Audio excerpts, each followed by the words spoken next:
Tommy, Curran, how we do? What are we working the phones on Bill, on Mayo's future? What are we doing?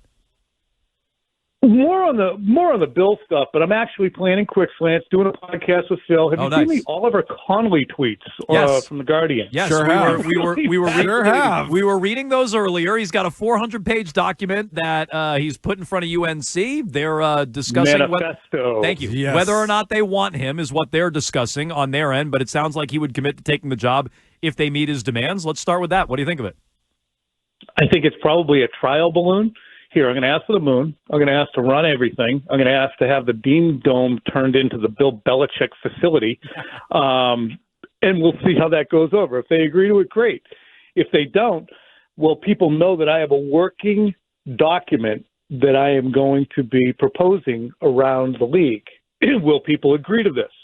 Will teams want to hire me, whether it be pro or college? I find it really fascinating, all of it. And I just talked to Phil about this, and I know that other folks have said, well, it's a real come down to think of Bill going to college. It's kind of a disappointment. It's uninteresting. And maybe it is, but we're so Belichick-centric here because we've watched what might be the most compelling figure in NFL history, arguably.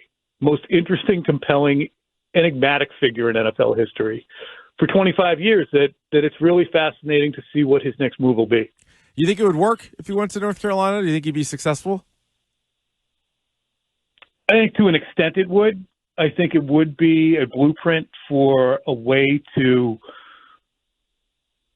bring teams into the next generation. It's the wild west right now in college, as we understand. And coaches don't have the level of security that one would think, and they certainly don't have the security of their own roster rolling over. Is there a way for Bill to craft and create something that brings more stability to programs and brings some order while also stabilizing the college game, which by extension improves the pro game? And I think that's one aspect of Bill that we all have to bear in mind is he is a guy who does respect the notion of service and giving back, and the fact that football itself has given him an extreme amount, and he would acknowledge that, and his family and his dad, and he would want to give back. So I do think that there is probably certainly a level of his heart's in the right place with it, but he also covets power. Yeah. Clearly. Yeah. So you mentioned, Tom, that this is a way to get out that, I have a 400-page manifesto, a document that I can tailor-make to your organization on how I want to do things. Your pal there, Mike Florio, Pro Football Talk, said Bill is very surprised. He hasn't heard from NFL teams. Why does he need to use UNC to get this out there when he's been in the media all year long, a known coaching candidate all year long? Why aren't NFL teams lining up? Because they haven't had an understanding, perhaps, of his true vision. And this gives him whoever wants to download the document can see what he proposes as opposed to what you've seen on the Pat McAfee show or inside the NFL or anyplace else. What does Bill really believe in? What would Bill like to do? He'll tailor it to your team out there in Chicago or down there in Jacksonville. These are the things that Bill will prioritize. These are the people he'll want to put in place. So to me, the most recent offering that Bill has given anybody in the NFL relative to what he would do for a team is what he did in the last 5 seasons in New England after Tom left. And that's certainly not something that teams are lining up to sign up for, especially when the individual's 73 and his best years as a coach and team manager are probably behind him. So he's got to do something. And I think it's ingenious. And I give the guy credit at 73 for having the energy and interest in doing this. A lot of it. I mean, not being a smartass. He's an impressive, remarkable person. Just so I think that's why he's probably doing it, Adam. Look, I got big-footed by the owner's son, and that's what's going on all over the NFL. So you just leave me in charge, and I'll be fine. Yeah, what do you think is working against him the most when it comes to NFL teams' interest? Is it just age? Is it the record without Tom Brady? Is it the demand for so much control and bringing in all his own guys? it seems like each one on its own is a bit of a red flag. And then as great as that coach as he is, you add them all together and you say, maybe I'll go in a different direction. I think it's all of them because you could certainly look at track record, recent track record, because, look, did Torrey Holt and Reggie Wayne get high-end NFL wide receiver contracts when they came to New England based upon their recent resume? No, they didn't, because they hadn't performed at that level. Should Bill be given that kind of latitude wherever he goes? Mm-hmm. Or should he get a Torrey Holt, Reggie Wayne, prove it to me kind of contract? Probably that. So, I think that the resume is where you start, but then teams want to have somebody that they can have usher them through the end of the decade. And is Bill going to be able to do that at the age of 79, which is what he would be, I think, mathematically, at the end of the decade, or 78? You're going to bring in players that you want to have with the organization for a minimum of 5 years if it's a rookie first-round quarterback. And he's just going to be there until, 2029, 2030. So those two things are combined, and then I think people are protective of their jobs.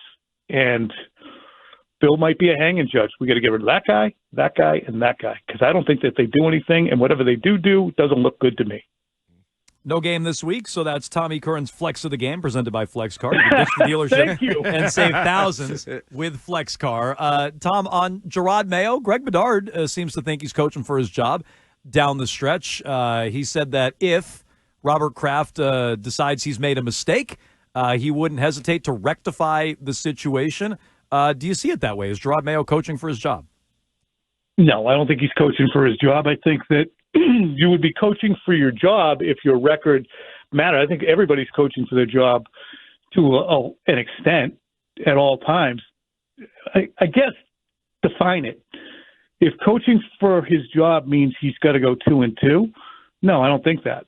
If coaching for his job means the team can't descend into some level of bizarre disarray and discipline issues, lack of effort, and just game mismanagement are clear and obvious, then yeah. So I would say stay away from those things, and he's going to be back. So I don't think coaching for his job is when I perceive that to be you have to win this number of games you're out. Don't you? Yeah, well, I don't know if it's win total as much as to your point about like if it falls apart, you're coaching for your job is. Yeah, but generally speaking, when you say somebody's coaching for his job, that means there's an ultimate end goal. It's about wins and losses. Yeah, maybe that's the implication. They already feel like they're in disarray with all that other stuff, so he's got to avoid it in the final month, I guess is fair. Yeah, and that's why, when I was on Thursday with the other fellas there, God, how old am I? WEI afternoons. That's right. Yes. But I was on Thursday, talking to those guys, and they asked me what I thought of Mayo's tenor in the interview that I did with him. I said cautious. He's become very cautious in the way he talks. I think he's cautious in the way that the team performs. I think that he is kind of just trying to get to the end of the year. Let me get to the end of the year. Let me get to next year. It's going to be better. Mm-hmm. I've said this a couple times now. It's like a breakfast ball. The whole season's been like a breakfast ball. It's a mulligan. We'll get it the next drive. I know. I got to put it in bounds. I'm going to put it in bounds right down the middle. Don't worry. Yeah. But this one, that went into the range, I think. Yep, I think so. Speaking of going into the range, I was going to say KJ Osborne has been released. And Elliott Wolf, he drafted Drake May, number 3 overall, but I think most people would have done the same. He did trade Matt Judon and got something for him before it looked like his career sort of kind of washed up a little bit on him. But other than that, a lot of swings and misses in year one for Elliott Wolf. The Chiefs of Chloroform had to be the reigning winner. Yeah. And then the statements about, I don't understand what you people are talking about. Do we have enough talent to support a quarterback? It's been a disaster. And, for all the time that is one thing that's really interesting about this. As Mayo stands out there and takes the slings and arrows on a regular basis, where's Elliott Wolf? Where's Robert? Where's Jonathan? Where's anybody? The guy is getting pinated on a regular basis, and you just don't have an opportunity to hear from anyone else except the guy who's like, please, I just don't want to say anything to get myself in trouble. Get me to January 6th. Yep. Yes. You can't even say January 6th. There's so many things you can't say anymore. Dump that, Nick. No, yeah. yeah, dump it. So is that January 6th? So that's his frustration? He's frustrated they're not talking? No, I didn't say that. Okay. But I don't think you did. I'm curious if that's I would be frustrated with that if I were him. I don't disagree. I'd love to hear from the Crafts. I'd love to hear from Elliot Wolf. Yeah, no, I would. So maybe we'll get that in due time. He's Tommy Curran.